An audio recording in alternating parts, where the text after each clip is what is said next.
Awful.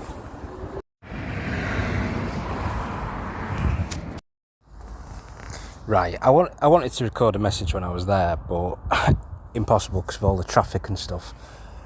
It is really starting to get on my nerves just how much Salford Council are just filling in these potholes with any old rubbish, and within a few weeks, sometimes even a few days, the potholes reappeared, opened up, etc. Now, I know that there's obviously tram tracks there.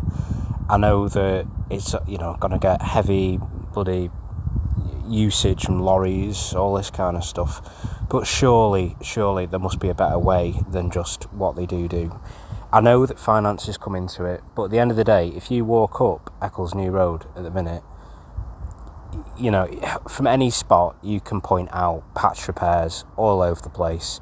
That particular junction on those videos and photographs there is bad, but it's rife and it's everywhere, and I don't know why you can't just take all the money that you would otherwise spend on the potholes and just properly relay a certain portion of it. I think it was last year actually, like July to September for a few months.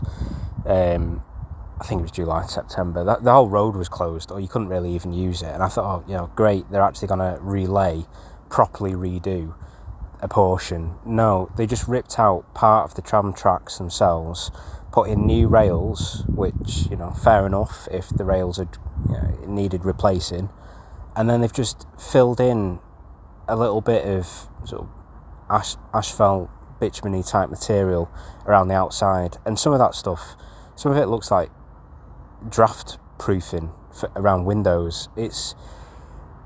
In my opinion, it looks like the design was bad, the workmanship was bad, the entire thing is bad, and everyone's just apathetic. They don't care because, ultimately the funds aren't really there to do a great deal, and that, it's a reasonable excuse. It's probably the biggest excuse you could use. Obviously, we just don't have the money to do it. But at the end of the day, can you not show, how much money would you need to fix it properly?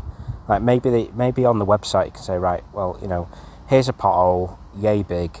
This is how much it costs to fill it in to this level of quality. And this is how much, with one photograph, and this is how much it costs to fill in to this level of quality. And then just film it over the next year or two and see the deterioration. And if it's obvious that one of them, is lasting 10 times longer, but only costs 3 or 4 times as much, just do that first one the first time. Just make it better. That road there is dreadful. I've actually seen a car pop its tyre on it. I've also heard plenty of times cars or metallic actually hitting the ground, hitting potholes, hitting edges.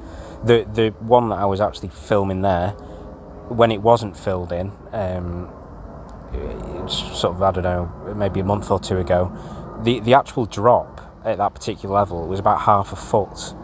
You've got to drive around all of these potholes all the time on that road.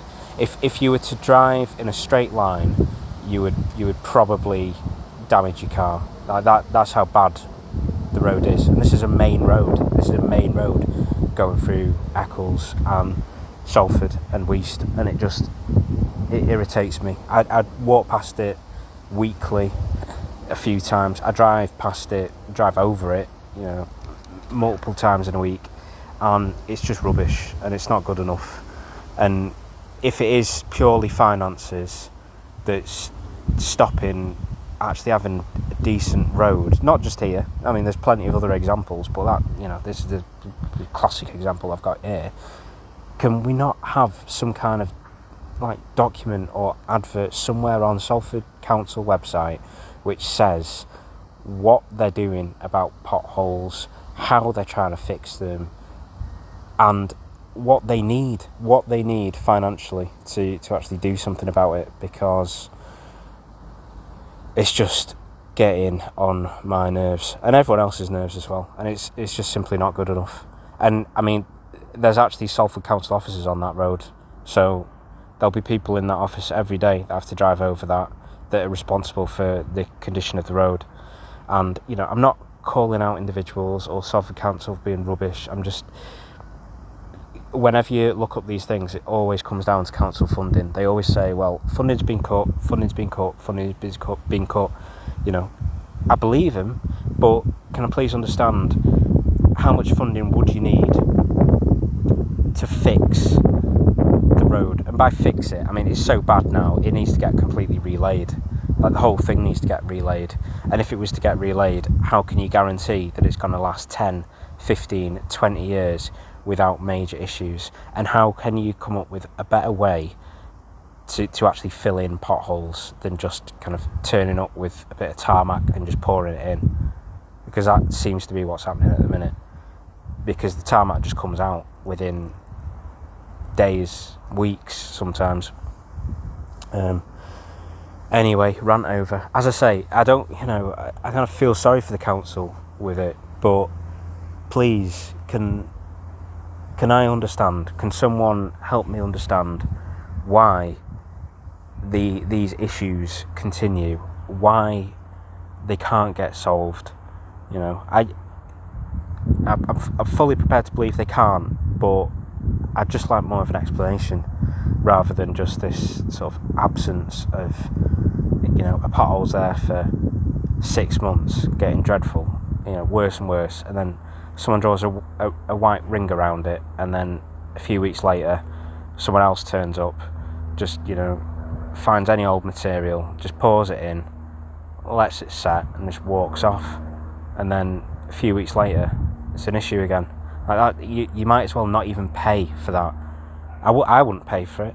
And if it's so bad it doesn't work, don't pay the companies. Find someone that will, you know, will do a better job. And if it's, you know, if the company's coming back and saying, well, you know, we gave the council 3 options, we gave them, you know, the best, we gave them an average, and we gave them the poor solution, and they chose the poor one every time, then it is the council's fault. And if, you know, if the council says, well, our hands are tied because we don't have the money, and, you know, that's why we're having to go for the poor option, then advertise it, find a way to advertise that it's not really within your gift as a council to fix it. You don't have the money, you don't have the finance, and everything's just falling apart. Anyway, how frustrating.